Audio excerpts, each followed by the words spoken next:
Knowledge without college. Hi hello आदाब नमस्कार, आप देख रहे हैं बीबीएन चैनल और बीबीएन चैनल पे देख रहे हैं हम सबका पसंदीदा प्रोग्राम नॉलेज विदाउट कॉलेज। आज के प्रोग्राम में हम बात करेंगे एक ऐसी जबरदस्त इजाद की। ये इजाद हमारे लिए बहुत जरूरी थी। वो इजाद है रेडियो। जी हाँ, रेडियो ने हमारी जिंदगी में बहुत अहम रोल अदा किया है। रेडियो के जरिए पहले हमें आसानी से खबरें मालूम हो जाती थी और तो और हमें अच्छे प्रोग्राम्स भी सुनने को मिलते थे। तो आइए देखते हैं कि रेडियो की इजाद कब और किसने की। ऐसा मानना है कि रेडियो बनाने में 2 से 3 इन्वेंटर का हाथ है। Siberian American scientist Nikola Tesla, Italian physicist Guglielmo Marconi और रेजिनाल्ड फेसेंडेन। मगर 100 साल बाद भी अगर आप किसी से पूछें कि रेडियो किसने इन्वेंट किया था तो आपको हर किसी से अलग अलग जवाब मिलेंगे। 1884 में जब निकोला टेस्ला अमेरिका आ गए तो इन्होंने इंडक्शन कॉइल की इजाद की, जिसे टेस्ला कॉइल भी कहा जाता है। एक ऐसी डिवाइस जो रेडियो के वेव्स को रिसीव करती थी।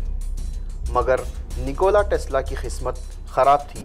1895 में टेस्ला के लैब में आग लग गई और ये लैब पूरी तरीके से जलकर खाकस्तर हो गया। टेस्ला अपने कॉइल के ज़रिए 50 मील्स यानी 80 किलोमीटर्स तक रेडियो सिग्नल भेजने की पूरी तैयारी कर चुके थे। फिर मार्कोनी ने 1896 में अपनी खुद की इजाद करनी शुरू कर दी। मार्कोनी ने इंग्लैंड में 4 मील्स यानी 6 किलोमीटर में रेडियो सिग्नल को टेस्ट किया और वो कामयाब भी हो गए। फिर इन्होंने इसी साल पेटेंट रजिस्ट्रेशन को इंग्लैंड में अप्लाई किया और ये दुनिया का पहला वायरलेस टेलीग्राफी का पेटेंट था जिसे इंग्लैंड में बनाया गया।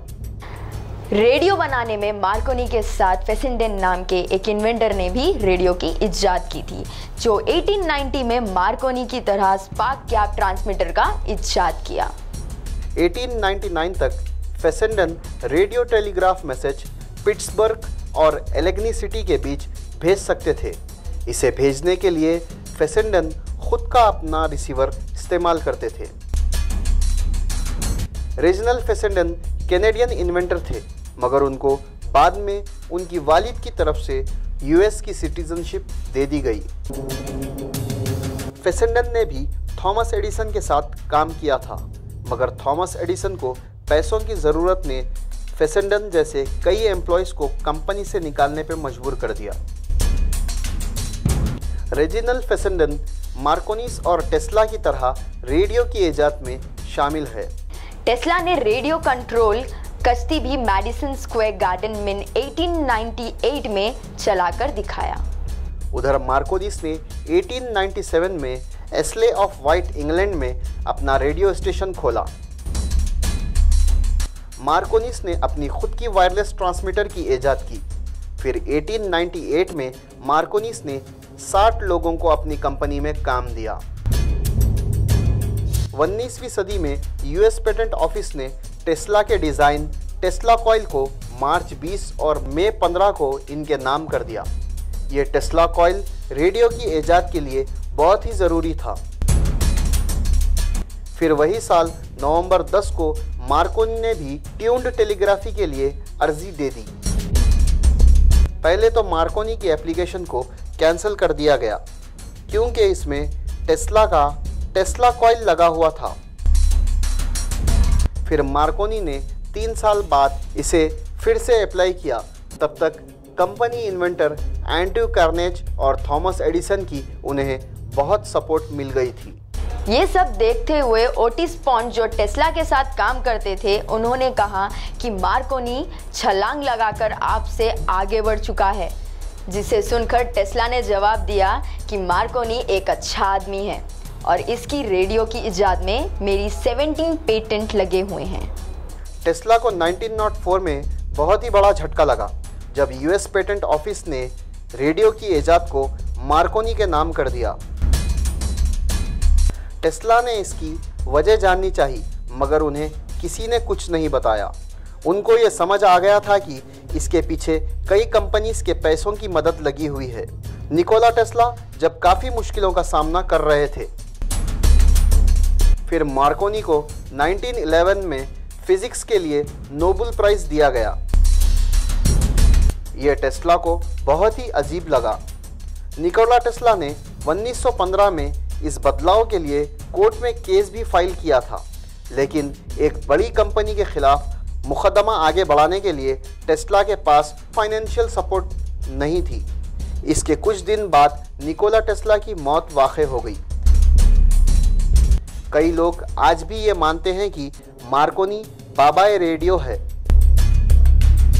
रेडियो पे पहला न्यूज़ प्रोग्राम 31 अगस्त 1920 में स्टेशन 8MK में ब्रॉडकास्ट किया गया।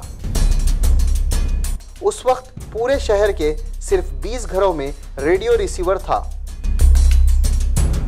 फिर 1922 में मार्कोनी रिसर्च सेंटर से रेगुलर एंटरटेनमेंट ब्रॉडकास्ट होना शुरू हो गई।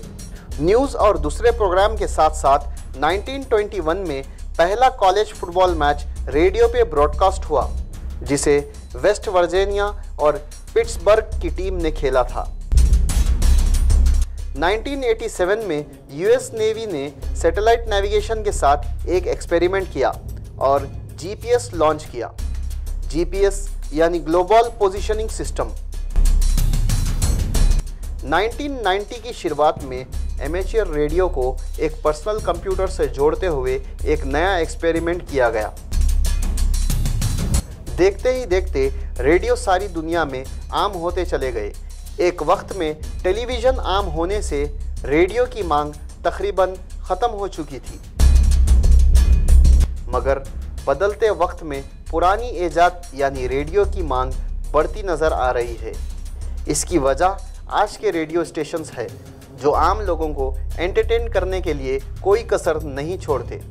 तो नाजरीन, ये था हमारा प्रोग्राम नॉलेज विदाउट कॉलेज, जिसमें आपने देखा कि रेडियो की इजाद किसने और कब की।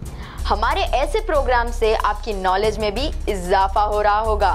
तो नाजरीन, ऐसे ही नॉलेज से भरे प्रोग्राम्स हम आपके लिए लेकर आएंगे, तो देखते रहिए BBN चैनल। और चैनल पर देखना भूल गए हों तो हमारा YouTube चैनल भी है, देखिए, लाइक करिए, शेयर करिए, सब्सक्राइब करिए। तब तक के लिए बाय बाय।